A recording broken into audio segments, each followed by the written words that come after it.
Once I was a crusader for the Divine Order. I pledged my life to Lucian the Divine. The war changed everything. He sent me to save the elves I grew up amongst. I arrived too late. Lucian ordered the use of death fog against the Black Ring, annihilating everyone I once knew in the process. Now I'm a mercenary killer, one of the infamous Lone Wolves. And my next target is none other than Lucian's own son.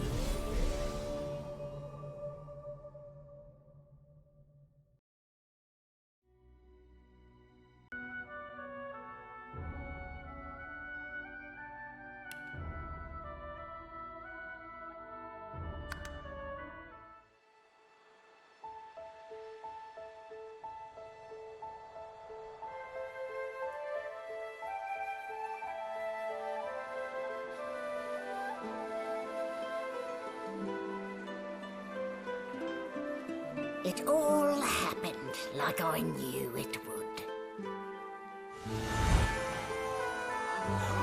A single drop of source magic.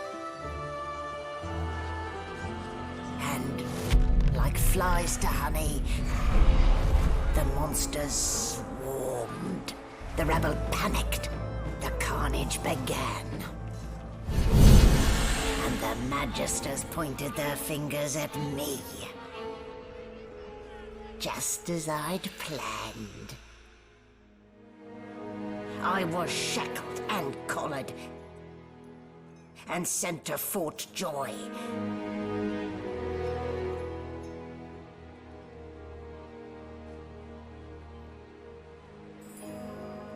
I'd come here to kill Godwoken. But instead I became part of their story.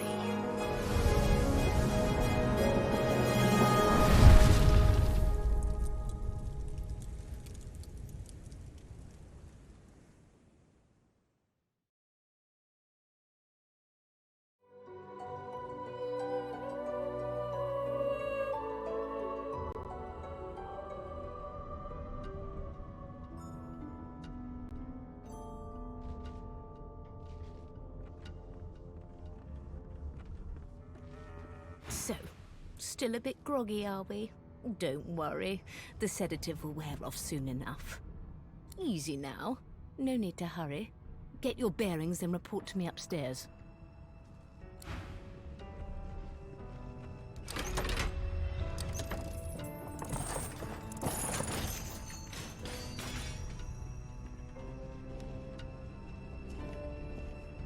The things I do to complete a contract.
Nice haircut, Smiley.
What a well of knowledge this tome is. Dallas is such a dear lending it to me.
Rubbish.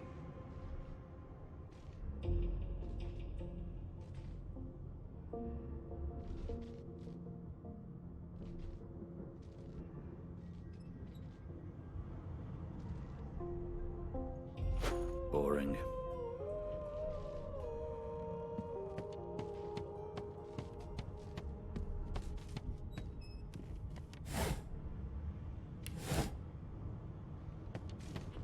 Why, you're looking a bit more chipper. Yes. Looks like that collar fits you snugly enough. Nice bit of work, even if I do say so myself.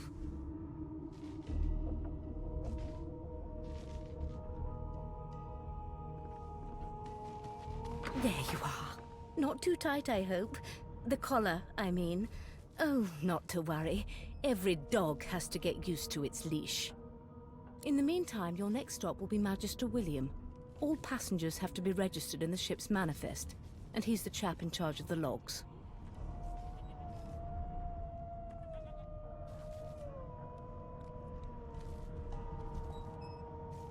You'll find him on the other side of this deck, in the officers' quarters.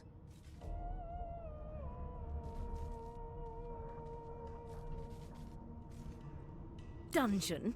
You have the gall to call my laboratory a dungeon? I'd be quite annoyed with you if you didn't look so honestly perplexed. Index fingers pressed to her lips, she pauses a moment to give you a scrutinizing gander. My word, you do seem a bit befuddled, don't you? Perhaps I was a bit too generous with that sedative.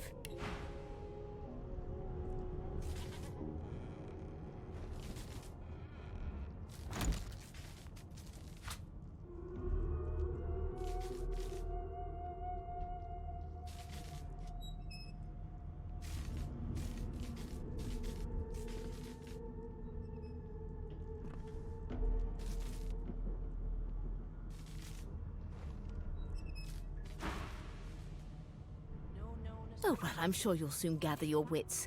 Most likely. Eventually. In the meantime, all you need to know is that we're en route to Fort Joy. A new life awaits, and if you're a particularly good boy, perhaps a cure as well. An end to Source. For good. Why, for my peace of mind, of course. Why don't you try casting one of those Source spells of yours? See what happens. Currents of magic surge inside you, boiling, bursting, then breaking, only to fade back into your soul like rain into the earth. My, look at the concentration on your face. All will, but no result. There you have it. See? The collar's function. It neuters you of sorts. Makes you unable to cast Source. For your own peace of mind, of course. Yours and the whole world's.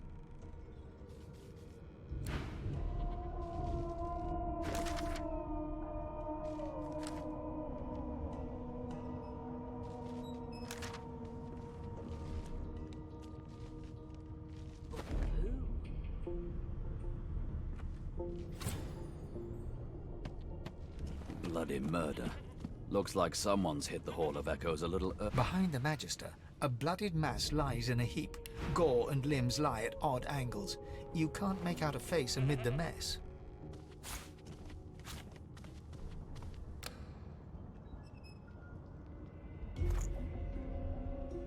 No known associates. In fact, he seemed quite averse to spending time with the others. There's been a murder. A sorcerer was killed by one of your own. Lucky you were busy getting your collar fitted at the time, or you'd be a suspect like the rest of them. Waters is investigating. She'll figure out who did it. Always does. Was he already here?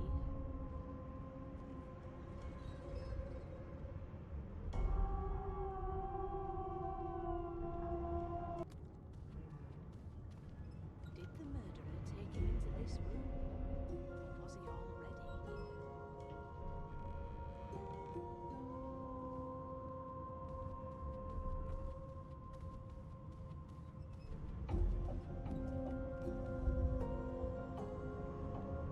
Aren't you enterprising? I'll let Waters tell you no herself. Go ahead. She with the body.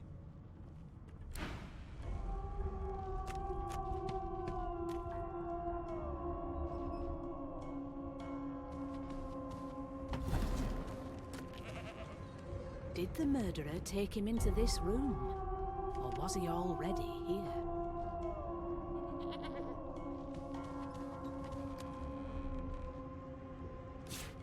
Junk.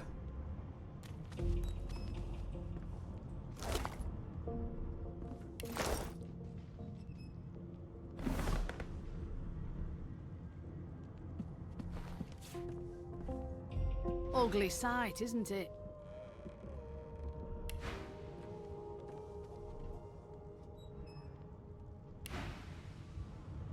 Burns me up this happened under our protection. We're extremely lucky no Voidwalker followed the source that did this.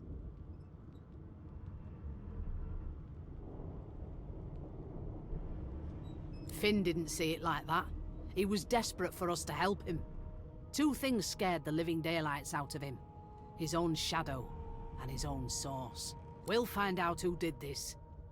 Speaking of, She looks up at you with a mirthless smile.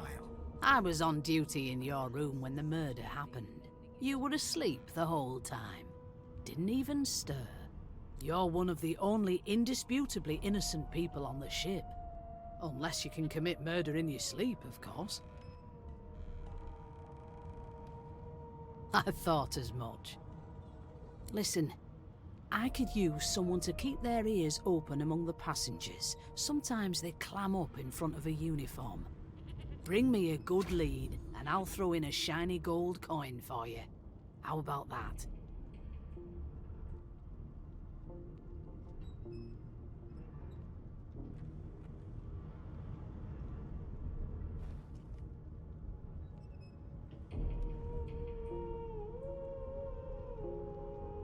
Not in here, it isn't.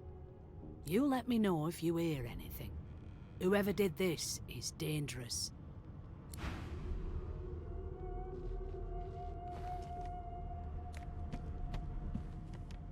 Nothing to see here.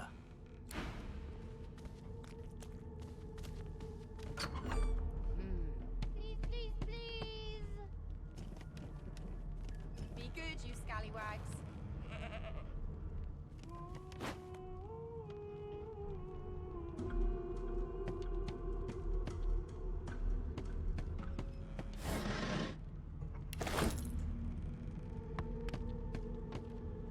Ah, there you are. Husband. Would you please tell this very charming gaggle of not-at-all brat-like babes that I am by no accounts this Losa woman, nor do I sing, in fact. I'm deathly allergical. They don't care about us. We're like cattle to them. How very correct you are, spouse of mine. Madame Josephine Gribbles de Peeb refuses to be confused with anyone else. What? What's so funny? Her pinched face cracks into a great grin, and she shoos the children away from her with a laugh. Yeah, okay, you found me out. Go on and git, and maybe I'll sing you something when I'm good and ready. She turns to you, dark-eyed and dirty-haired, and smiles flatly. Gotta keep ourselves entertained, haven't we?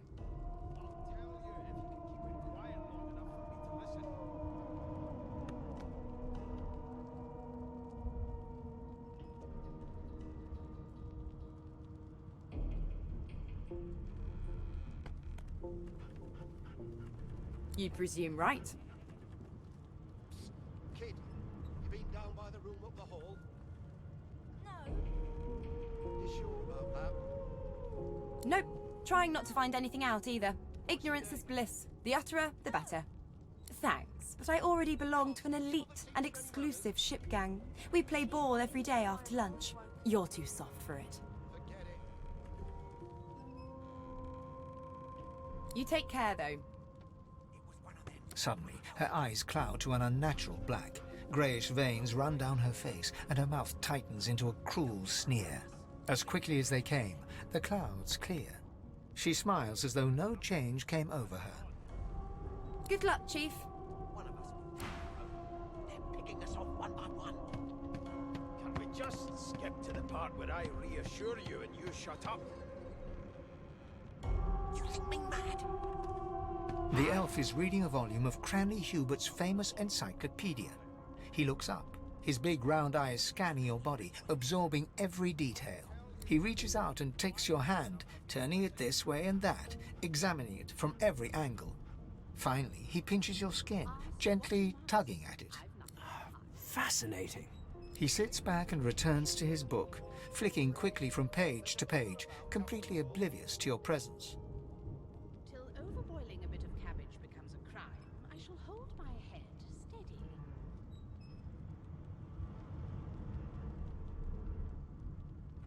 Ah, yes. The niceties. My name is Fane. I am a scholar from... Well, I am a seeker of knowledge. That is enough. It is pleasurable to meet you.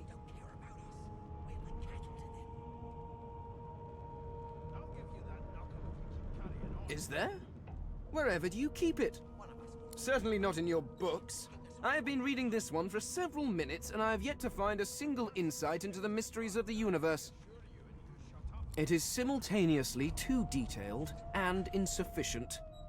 I know the beginning of this tale and the end, but I am rather missing the middle. Tell me, what do you know of our world's history?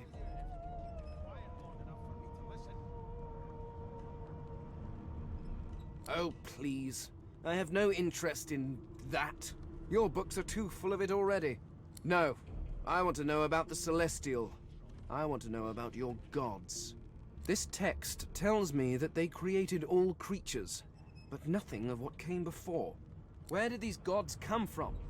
Who are their people? Where are the others of their kind? I've seen more appetizing things coming out of plague-stricken pigs. The elf's face freezes for just a second before he waves his hand dismissively. Oh, it's just one of my idle curiosities. We mortals do like to consider these things, do we not? Now please, run along. I have a world to decipher. No amount of pestering will get the elf to take his eyes off his book or respond to your questions. Don't you get horsey with me when you clearly don't know the first thing about sauce.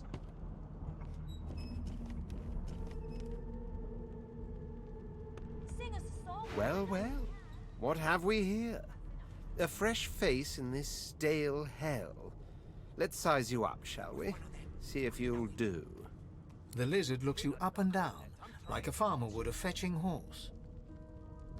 All of a sudden, he grips you firmly by the chin, with the intent of inspecting your teeth. I'll give you that knuckle if you keep carrying on. One of us. My, we are fierce, aren't we? Not to worry. I'll soon remedy that. Now then, to business. You will answer me 3 questions. The first one is this. Can you cook? What are you trying to hear anyway?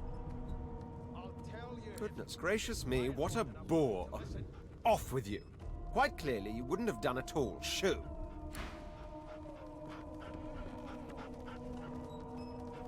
A broad dwarf sits totally upright on the bench, eyes closed, palms face up on his knees.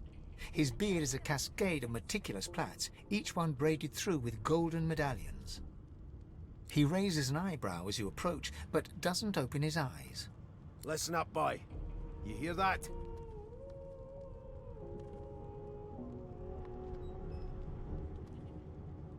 He turns his head toward you, looking you up and down, and smiles before turning his attention to the ship once more. You look like a boy to me. Listen if you're interested, or get gone if you aren't. The ship, of course.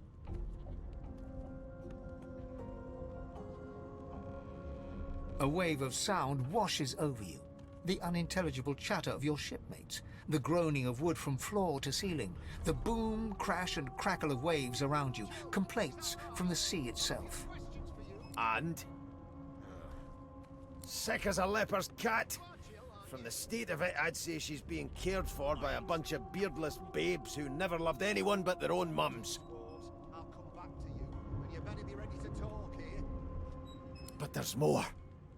Listen close. There now, just like that. Squeak! Aha! His eyes snap open as his countenance breaks into an expression of joy. One great paw claps you on the back. The other catches you before you lose your footing. There's nothing else I can make. There. You heard it, didn't you? I knew it. I knew it. Aye, this is good news, boy. Good news. I've never dined on anything less than a dozen-course dinner, and I don't intend to do away with the custom. Well, there has been a murder, Your Majesty. It's the wheel. The wheel. Don't you see, you beautiful idiot? Squeaks whenever the helmsman jerks it clockwise, which means we're heading east. Burn my beard. That means if we've been traveling for, yes, only 10.34 nautical miles to Fort Joy.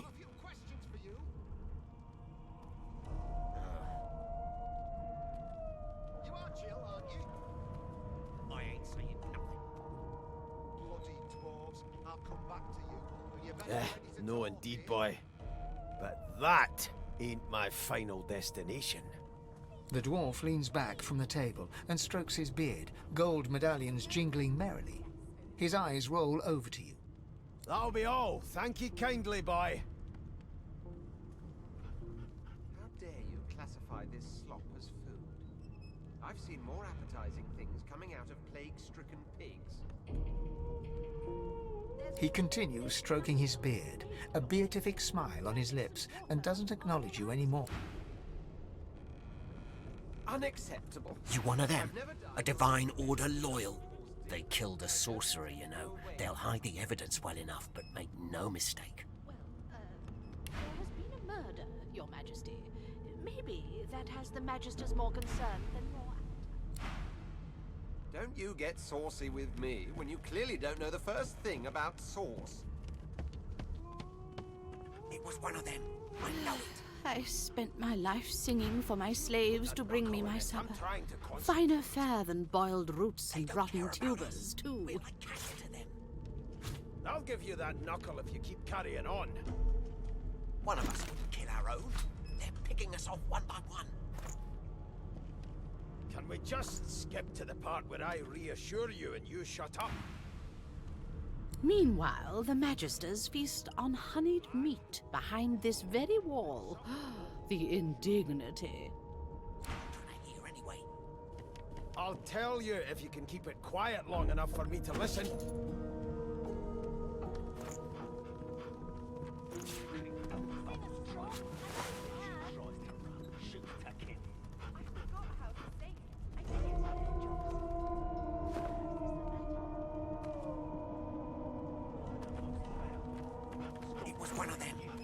it.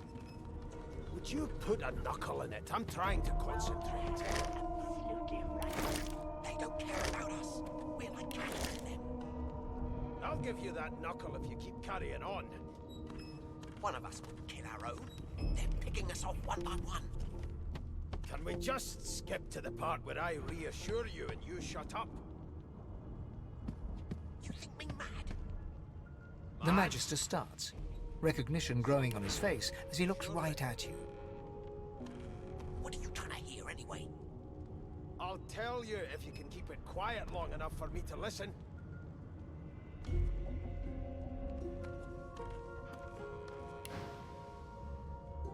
You look just like... The Magister's face turns white. He makes a move to step backwards, then stops himself as his hand closes on the weapon at his hip. It is you. Ifan Ben Mesd. I remember you. You were my captain's commander way back in the war.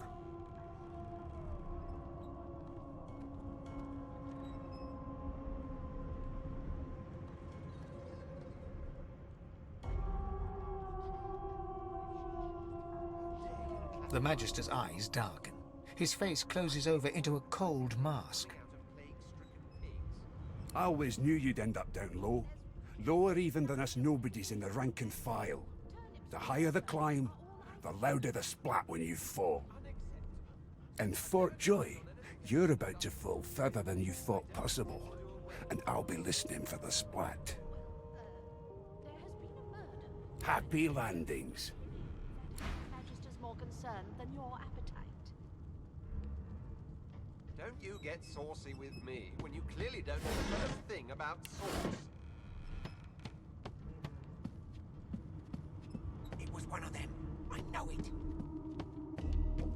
You put a knuckle in it. I'm trying to concentrate. They don't care about us. I'll give you that knuckle if you keep carrying on. One of us wouldn't kill our own. They're picking us off one by one. An elf sits tucked away in a dark spot, lazily rolling dice onto the surface of a barrel. They sound like the dry cackling of an old witch. Snake eyes. She chuckles. I bet that's just what they'll look like. I'll tell you if you can keep it quiet long enough for me. She shakes her head. Game for one, I'm afraid. Rolling dice. Deciding fates. She eyes you quite seriously. Not the future, no. But I can read the past in flesh. One of the perks of being an elf, you see. I'm quite good at it, too. I could lick your arm and tell you how you spent the night before last. Shall I? She gives your arm a vigorous stroke of the tongue, efficient like a cat grooming. You were in a cellar with other sorcerers.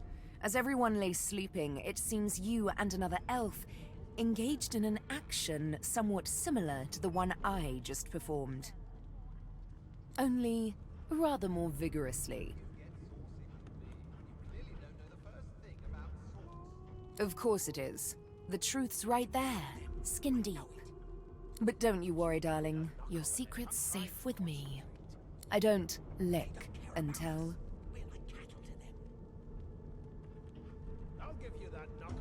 Don't worry, honey. It isn't yours. She looks you up and down with the merest hint of a coy smile on her lips. Never say never, though. You think me mad? Mad? Insufferable, surely.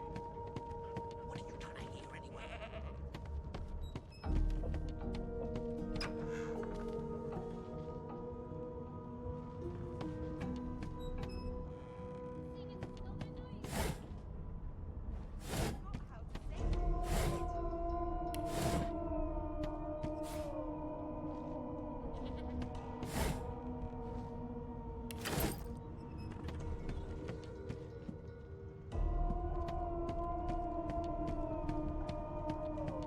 You look like my daddy.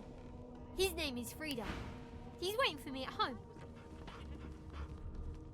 Unacceptable. never dined on anything less than a dozen-course dinner, and I don't...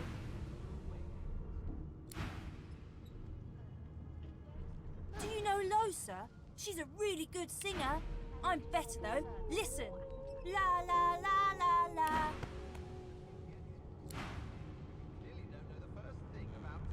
I wasn't doing anything. Sing us I a song and swear. Be good, you scallywags.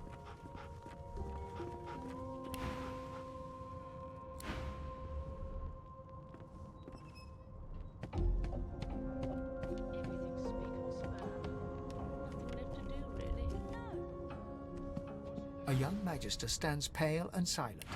Her knuckles whiten around her weapon as you pass.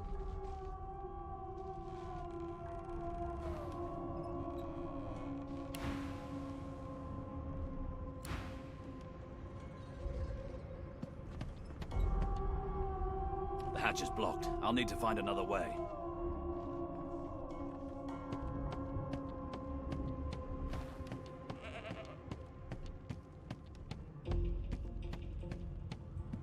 Unacceptable. I've never dined on anything less than a dozen-course dinner, and I don't intend to do away with the custom. Well, It's a register, sir. Good, good. Magister Williams is just about done with the last passenger. You faring okay so far?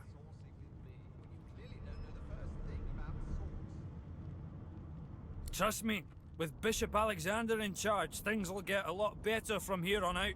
He's God-woken, you know. You head on in now. Williams will get you sorted fast. They don't care about us. We're like cattle to them. Keep those bolts trained on her, and if she tries to run, shoot to kill. You seem on edge. Standing at the center of the room, you spot a sorcerer haughtily eyeing a pair of nervous-looking magisters. They keep their crossbow trained upon her as she's being interrogated by an officer. So you admit it then? You murdered that poor fella? Yes, I did. But of course, that was only the beginning. She turns her head and looks you straight in the eye. There are others whose lives must end. Good God, the woman's mad. You there, sorcerer, go and fetch Magister Siwan. We need to do more than collar this maniac. We need to shackle her, hands and feet.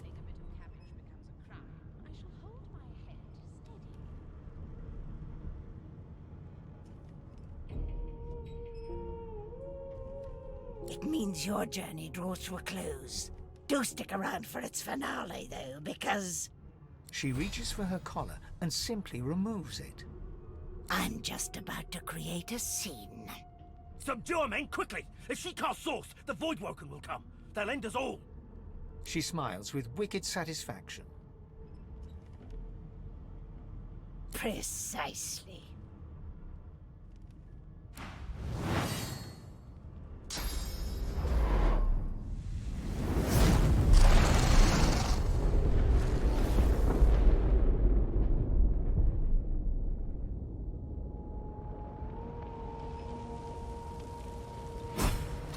What's happened?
Gods damn it.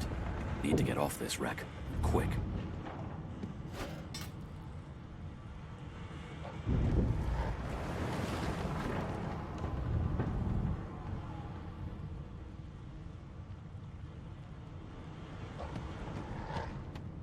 Damn. That doesn't bode well. Onwards and upwards.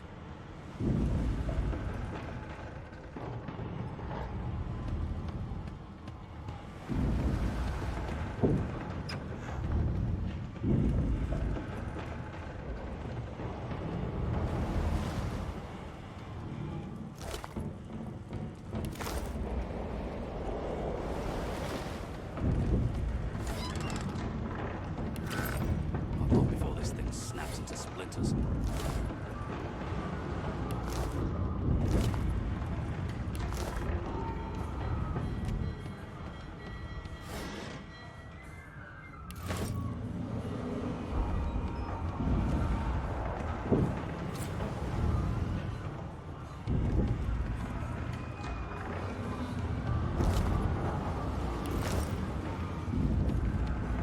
Great God, something's pounding on the hull!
And are suddenly face to face with an undead. His skull is bizarrely angular, and a glorious jewel sits in the middle of his forehead. The skeleton is quickly leafing through a volume of Cranley Hubert's famous encyclopedia, muttering to himself. No, no, no! What damn fools record knowledge on a pulped tree? It catches fire, it turns into must when wet, it cannot even resist acid! No wonder they're so bloody ignorant. The skeleton looks up and notices you for the first time. Oh, it's you. Shouldn't you be running and screaming or some such?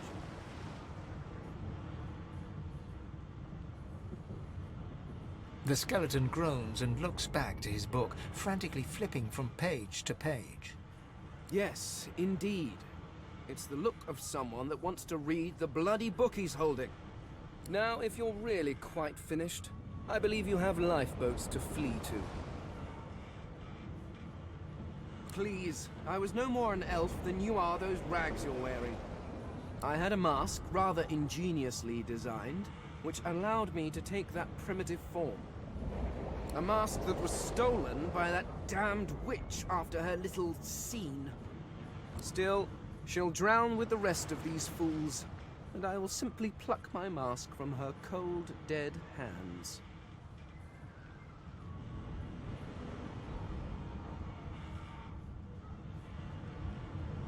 Indeed. Just as sensible as getting off a sinking ship and leaving a fellow to his business. I would say good day, but it seems quite likely that you're about to die a rather terrible death, so... The skeleton shrugs casually and returns to his book.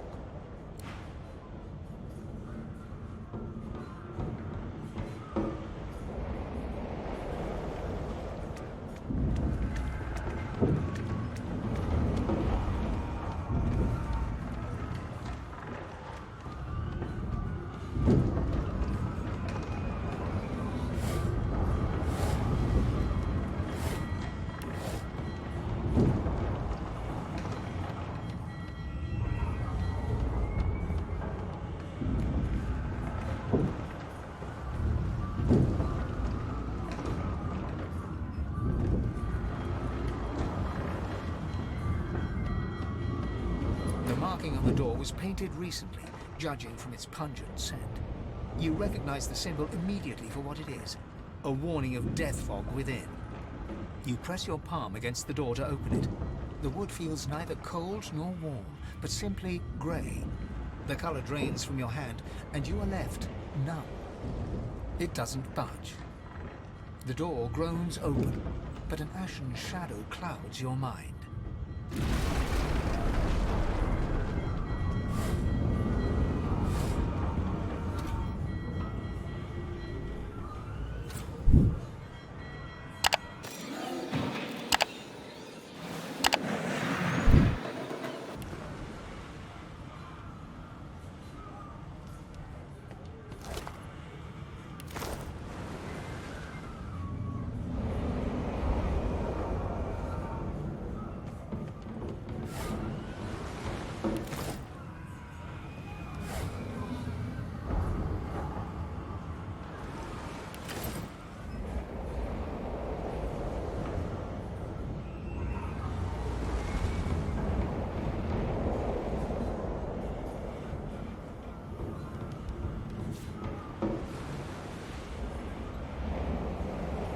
Deathlock!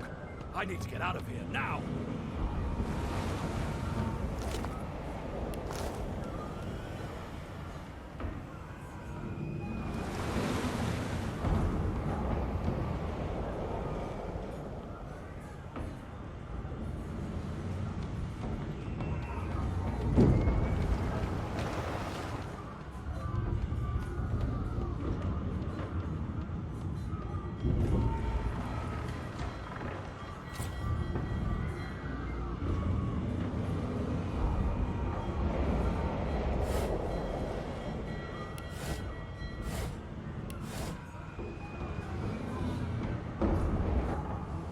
I need to get off this ship.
A lifeboat!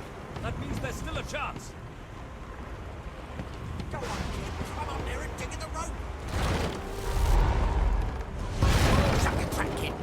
Children and dwarfs first, just like the old stories say. The dwarf yanks at one of the nearby ropes to no avail. You said there were other people down there.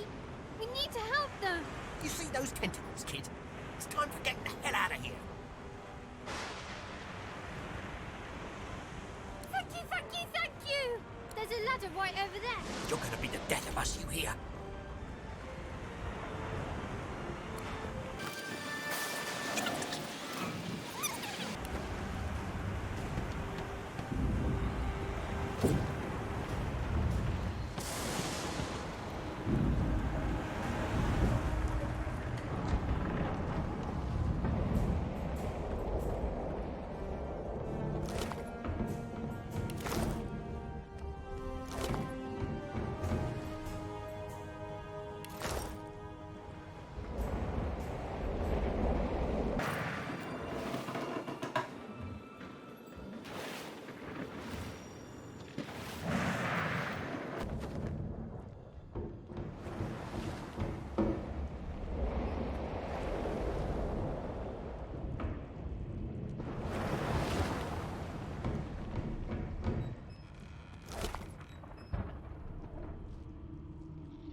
The Magister lies on the floor, unconscious and bleeding from a dire-looking wound.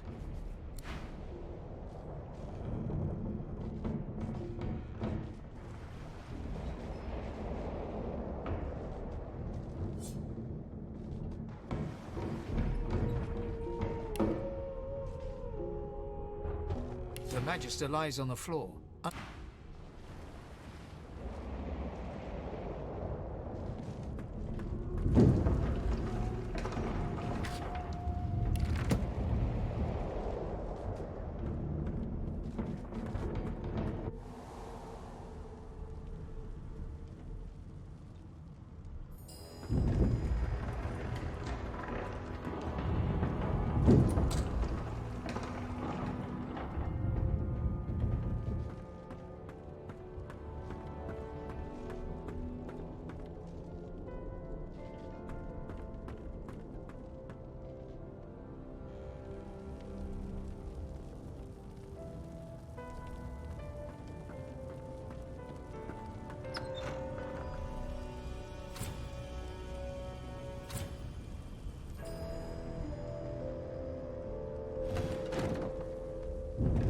Well, that explains the smell anyway.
I'm not one to let sleeping dogs lie.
And I'm back where I started. Nowhere to go but up.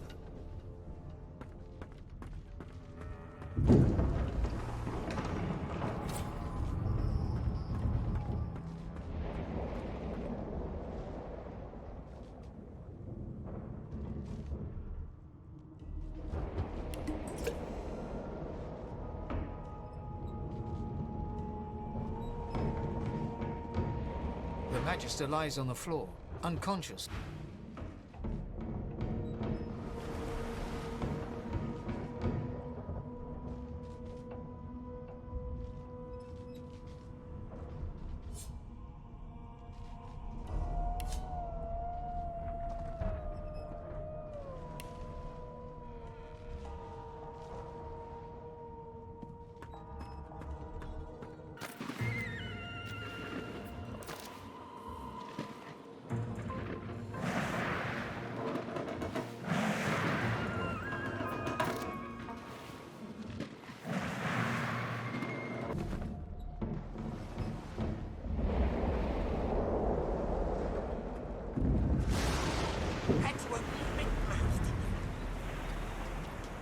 You should never leave someone behind.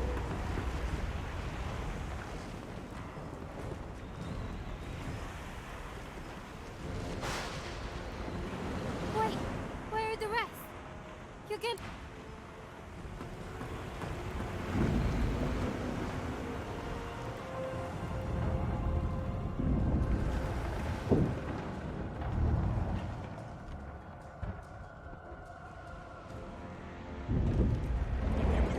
Get yourself up the ladder! There's a... Wait! Void Woken!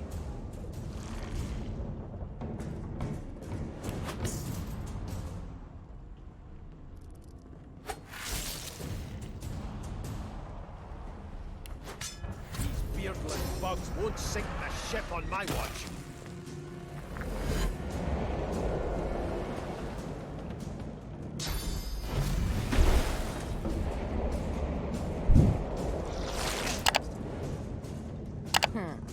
Let the games begin.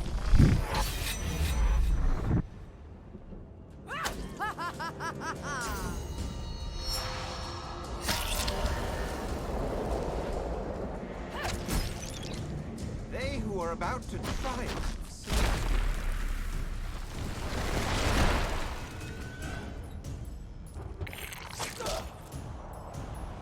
I thought Voidwoken was supposed to be scary.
We make a pretty good team.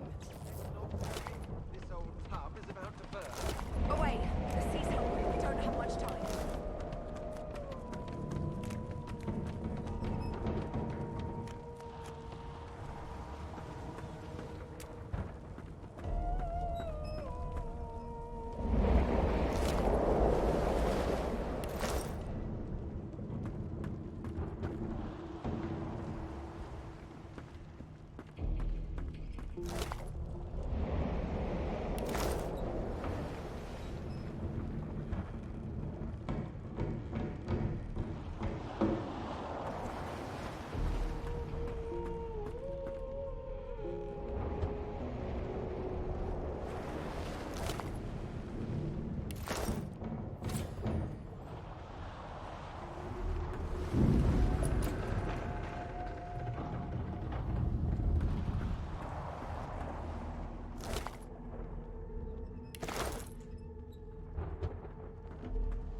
tries to speak, but can only gape as she clutches her neck, trying to stem the bleeding of a gushing wound.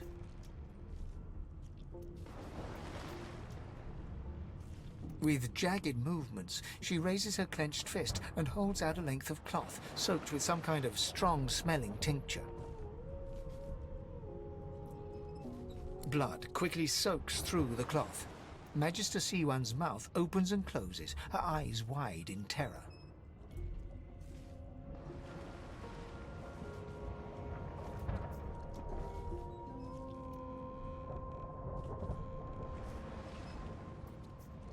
Blood pours out from around the bandage. Magister Siwan reaches out to you, her hand flailing. It's working. The pressure is stemming the flow of blood. Siwan clutches your arm, her eyes locked with yours. Something within the ship snaps. The floorboards shudder.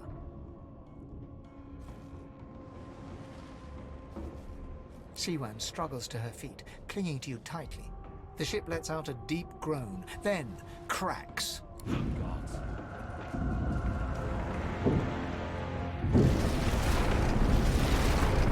It's ripping the ship apart.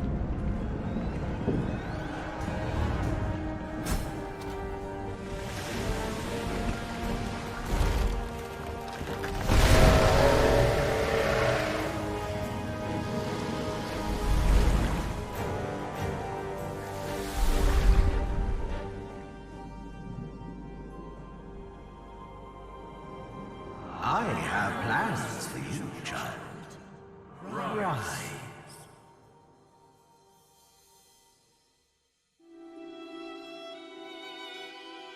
Honorable Dallas, we lost a ship sailing sorcerer prisoners to Fort Joy.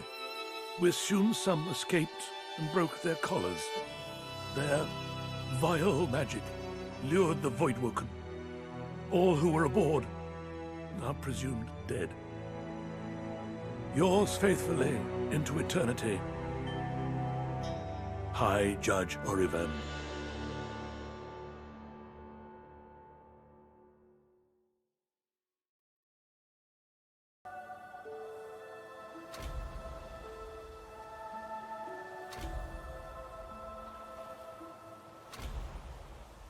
So the Order's right about one thing. We attract Voidwoken. Am I the lone survivor? Only one way to find out.